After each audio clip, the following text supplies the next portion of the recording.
I know you're here because she has a very exciting story. She's one of the 2 Chinese women that was in WASP, the Women's Air Force Support Services pilot. And so out of 25,000 women that applied, about 1,700 women actually got to go into the training program. And it's such a great story because she had always loved flying, loved looking at airplanes. She says while other people were at Saturday matinees, she would be at the airport in Oakland looking at the planes going by. And so that was always a dream of hers. So when she was 18 or 17 and going to UC Berkeley, she heard that they were going to start training, and so she quit school, became a draftsman so she could earn some money, take the flying lessons, be prepared. She heard that they were training in Texas. She and a couple friends bought a car, didn't know how to drive, they hopped in the car and they learned to drive on their way to Texas. She said $50, to get a car. And so she was obviously very adventurous. And so she got there and she was accepted into the training program. Her 2 friends, they had to drive back. But at least they knew how to drive at that time. Would you like to hear her story? Yes. Okay. It's short. It's short. It's It's a picture. Artist is wonderful. Yeah, we tried to get the artist to come up, but he wasn't able to. Carl Angel, he's Filipino. Yeah, okay. So, when I was little, something special happened every Sunday.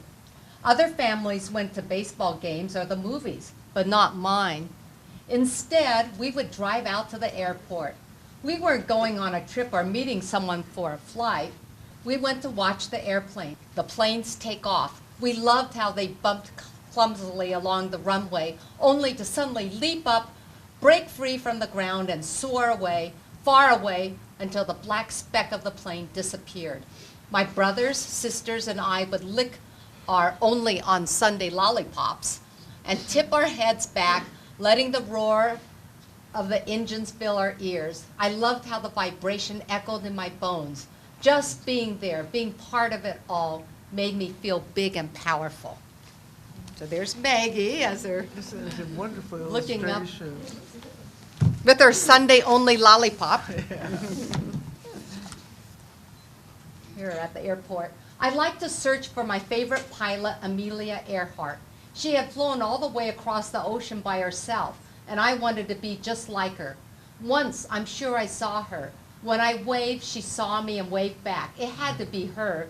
I didn't know of any other women pilots back then. Just Amelia Earhart and me. Well, I would be a pilot someday. And here's Maggie with all her brothers and sisters. I told my brothers and sisters stories of how I would fly across the oceans, over deserts, and around the world. I described flying around the Eiffel Tower, tracing the line of the Great Wall of China from the air, looping over pyramids. Will you take me with you? Lucy, my younger sister, begged. No, me, demanded my brother James. I'll take all of you, I said, if you pay me with 1 Sunday lollipop. It was a high price, I knew, but flying in an airplane, that would be worth it. When my mother heard of my offer, she laughed. Save your lollipop, she said. Maggie is just telling you stories. Some stories are true, and some are made up. Now I tell true stories. And here we are. That's happening in Jacksonville tomorrow, our festivities. And then she would tell us about life in China, where she and my father had lived before they came to America. She talked about fetching water from a well when it was so cold that the ice had to be broken before she could dip in her bucket. She talked about festivals when the whole village danced in the streets in bright silk clothing and tables were set up outside for everyone to eat together.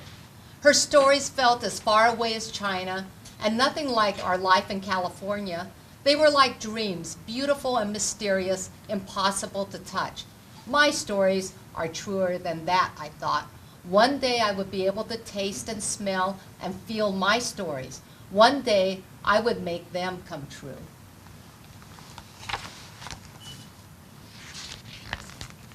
Ah, the shadow. That's This is great. beautiful. I love this The page. artist is really remarkable. Many Sundays passed, and now we were too old for lollipops. I didn't tell stories anymore, but I still dreamed of flying. See how? Wonderful illustration. I love that shadow. Until a nightmare happened, a war, a very big war. So big the whole world was fighting, and it was called World War II.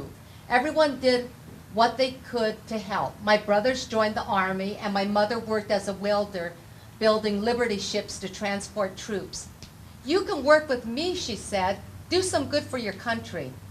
"I will work for my country," I agreed, "but in my own way. Now is my chance to fly."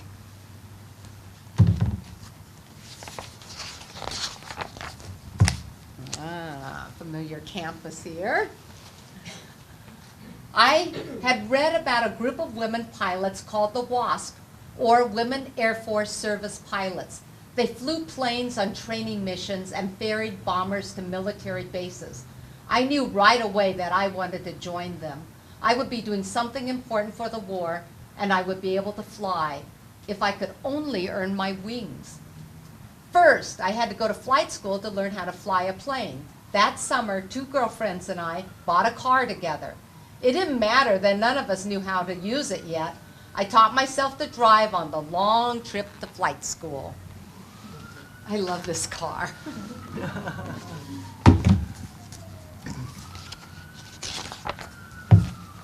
The first time I got to fly alone to solo was just as I had imagined. The earth rolled beneath me, green and yellow and brown, and I was free in the clouds. As fields and barns rushed by under me, I thought of grandmother's stories of her farm. My grandparents had worked such land. Now, here I was, high above, plowing through the air.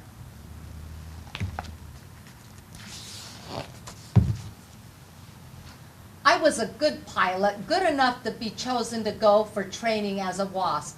The girlfriends who had driven out with me weren't picked, but at least now they knew how to drive and could get themselves home. I stayed behind, eager to be up in the air as much as possible.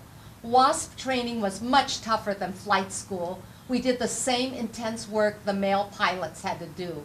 I learned to parachute and make emergency landings. I learned to loop the loop and fly over the cows' heads, surprising them. It was hard and tiring and wonderful all at once. It's been nice illustration. Yeah. Here she is in uniform. The day that I earned my wings and was made a WASP, I was so proud that I felt as if I could fly without an airplane. I sent my mother a postcard. All I wrote was, "Some stories are true, some are not." This is a true story. My family stories flew with me, but now I was living out my own true stories. Some missions were fun, like flying in formation with other WASPs, waiting for the male fighter pilots to attack us. They were also in training and didn't attack our planes, just the banners behind us. But they used live ammunition, even for practice. For me, it was like playing tag in the air.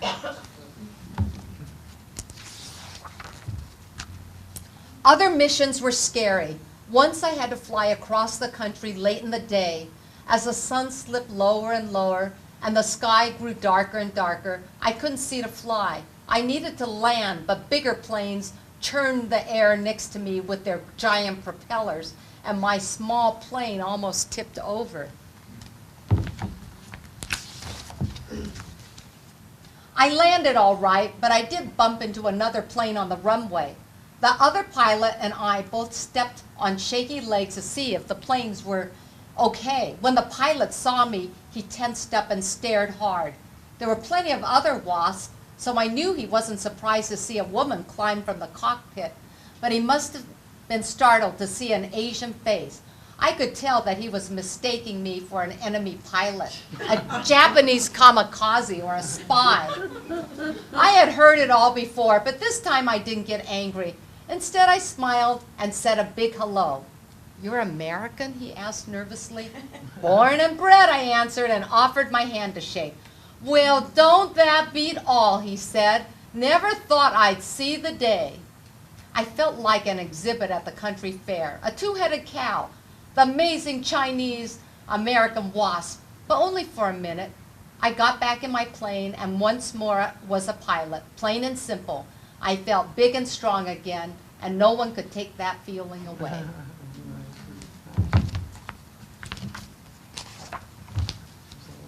The days passed with me soaring high in the heavens, looping the loop and rolling for fun, but working hard too.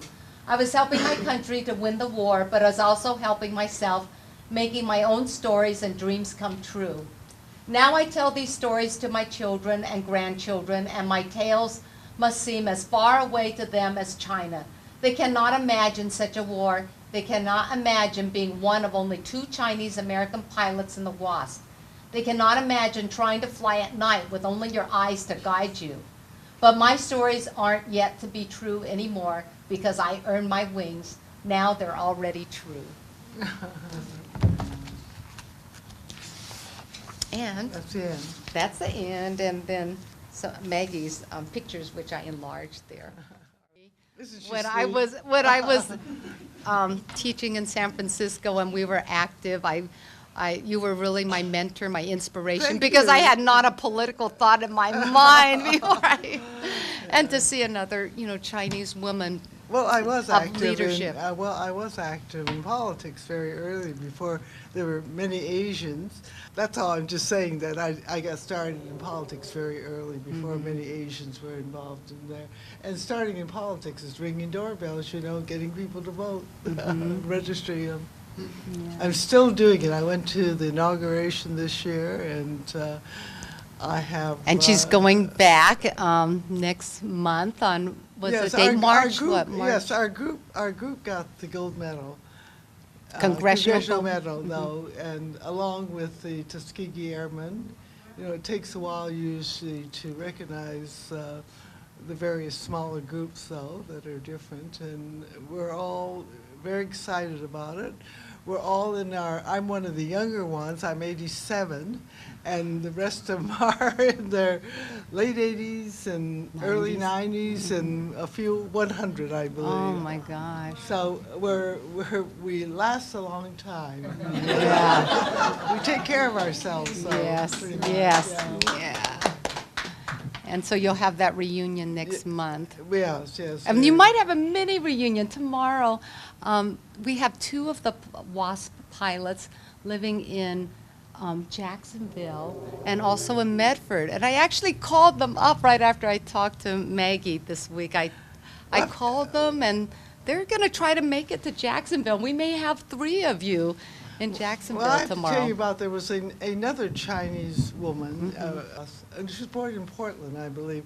There was, in this country before World War II, there were training programs for Chinese from China pilots. And there was one training program, I believe, in Portland, Oregon. There was one in Oakland.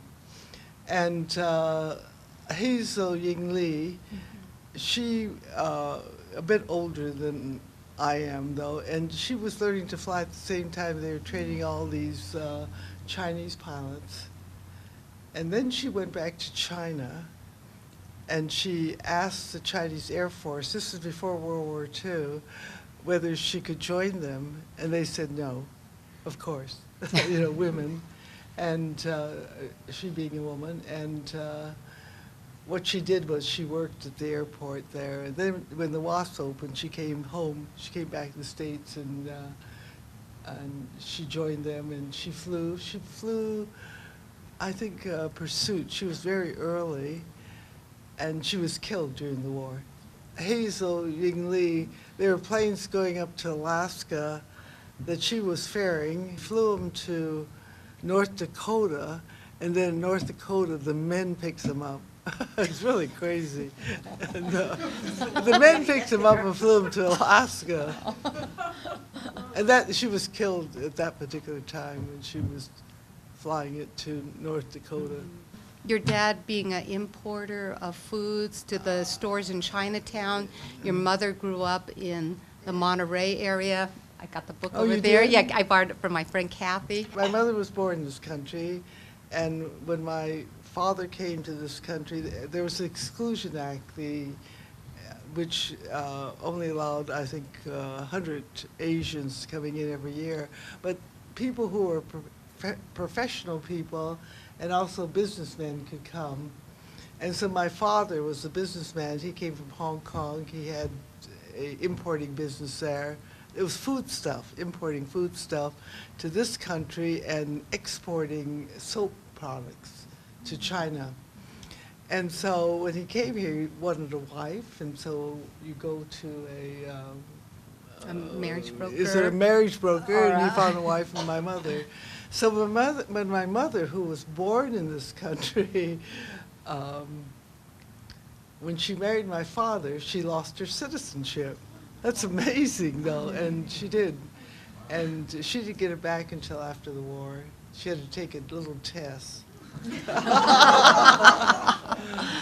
But she got it back. We encouraged her to get it back, well, I did, because I wanted her to vote. But we lived in Berkeley. My father decided he didn't want his children brought up in Chinatown, so he didn't speak English at all, but we moved to Berkeley, and he commuted. And in those days, you could get to San Francisco much faster than you can today, on the bridge. Yeah, worth it for And, us and just this to have your book is, presence. how this happened was that there was an article in a newspaper, I think it was Memorial Day, about me. This was 15 years ago, and Marisa Moss saw it, and she writes children's books. They're always looking for something, and she decided to write a book, this children's book, and she submitted it, and they turned it down. And just 2 years ago, she thought she was going through her things, and she saw this, and so she thought she'd resubmit it. And Random House, or I think it's 10 Speed Press, part of Random House, picked it up. And it's a story that evidently just sort of little girls like, maybe, must like it. And it's in the second printing. Amazing. It's going to be in the third printing by the time we're done Yeah, this week. which is yeah. very nice. I've already read it to my class. I have the English language learners, and we read a story about Amelia Earhart, who was one of your heroines. Oh, yes. So I always have to say, when I was growing up, the heroes of the time were, the people who were flying planes, and so the aviators. And so I always thought we, on Sundays, would go down as a family and get in the car. We had a car, and to the airport and watch the planes take off. And so that was sort of the inspiration of me, Earhart, to fly. Never thought I'd be able to do it because it's an expensive sport. But, things happened. The war came on, and I had the opportunity to go up to Nevada to learn to fly. And I was at the right place at the right time, and wonderful experience, wonderful friendships all these years. And I'm looking forward to seeing my friends next month when we get with the president, yes, and Nancy Pelosi, right? So I'm looking forward to that. And I had a question I wanted to ask you, Maggie.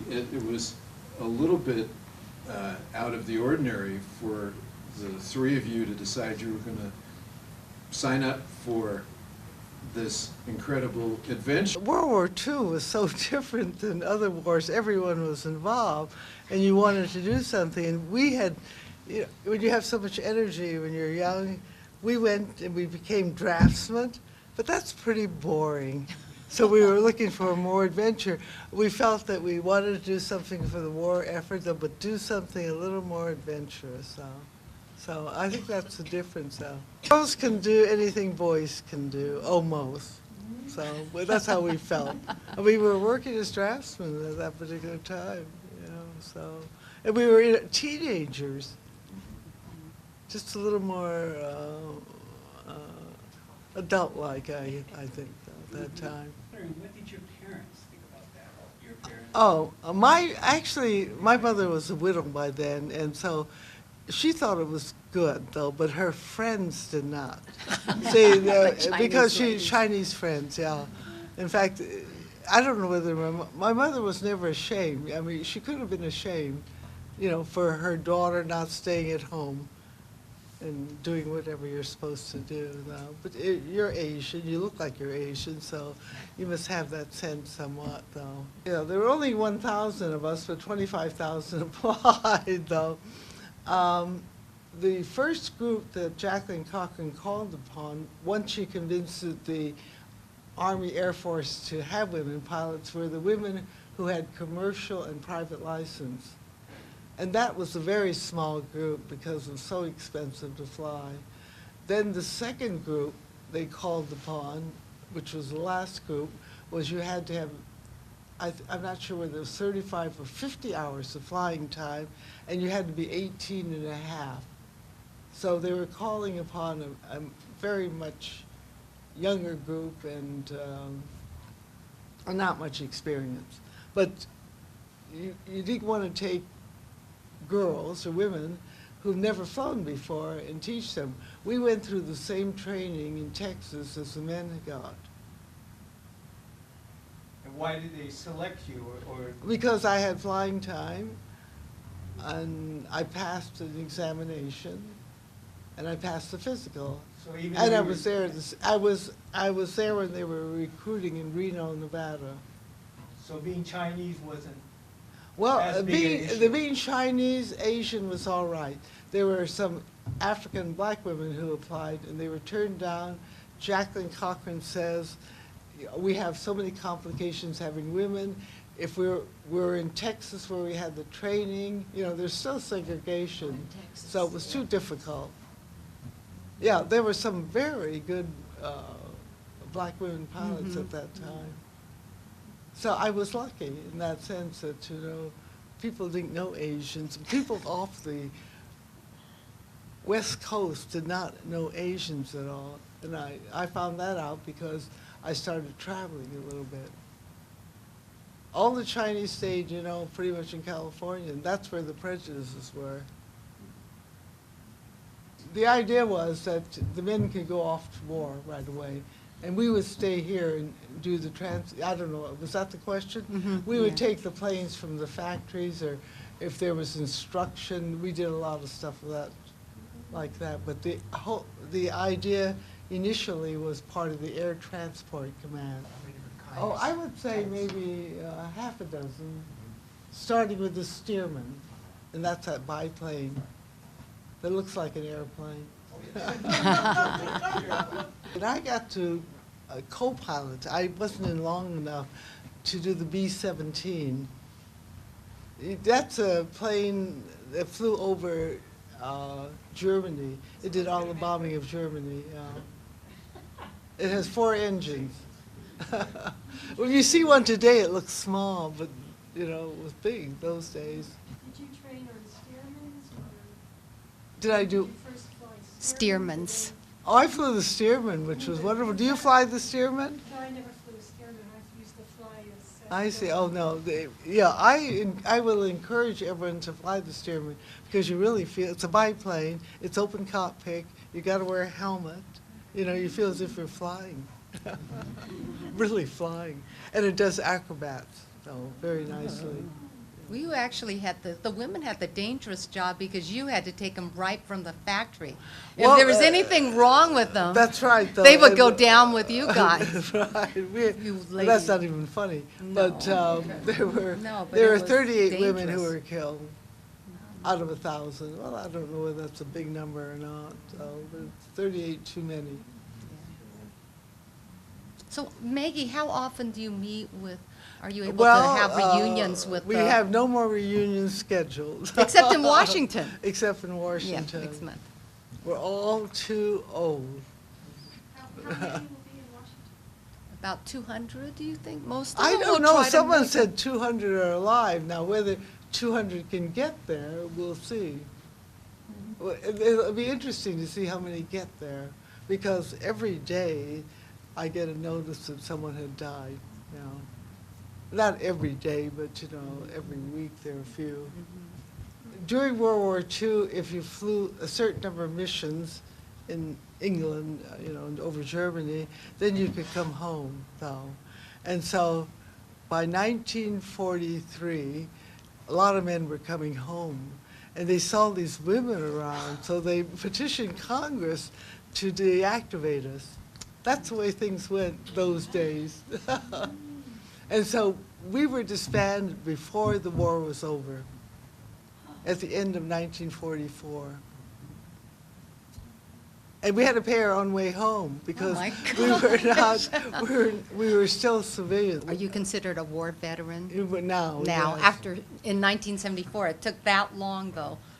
Oh, we had a fight to become veterans. It was years, women then finally pushing Congress, nothing is easy. So you had to fight for it. Yeah, nothing is easy, though. Even though it seems, it makes sense for us not to get it, though, but someone has to carry it. From 44 to 74, 30 Yeah. years later, then, Yeah. did they give you any benefits? Yeah, a few, that's right, the hospitalization. So we didn't get any GI benefits. No, we didn't get any GI benefits, so what we did get, it was a little late. I thought if I got it, I'd go to cooking school in Paris, so, no, there were no flying jobs.